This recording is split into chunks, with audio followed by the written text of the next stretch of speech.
நடிகை சாவித்திரிக்காக நான் பாட மாட்டேன் என்று ஜானகி அம்மா ஏன் முடிவு செய்தார் தெரியுமா? ஒரு பேட்டியில் ஜானகி அம்மா கூறியதாவது, சாவித்திரி அம்மா நடித்த படங்களுக்கு ஆரம்பத்தில் பெரும்பாலும் லீலா அம்மா தான் பாடுவார்கள்.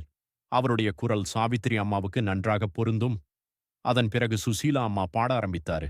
ஒரு படத்துல படி தாண்டா பத்தினி படத்திற்காக இசையமைப்பாளர் என்னை பாட வைத்தார்.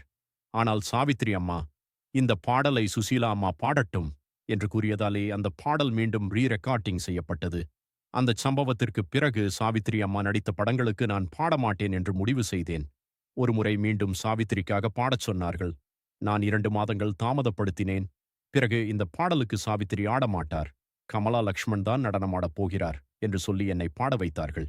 ஆனால் படம் வெளியான பிறகுதான் தெரிந்தது, அந்த பாடலுக்கு ஆடியது கமலா லக்ஷ்மண் இல்லை, சாவித்திரி அம்மாதான் என்று ஜானகி அம்மா அந்த பேட்டியில் பகிர்ந்திருந்தார்.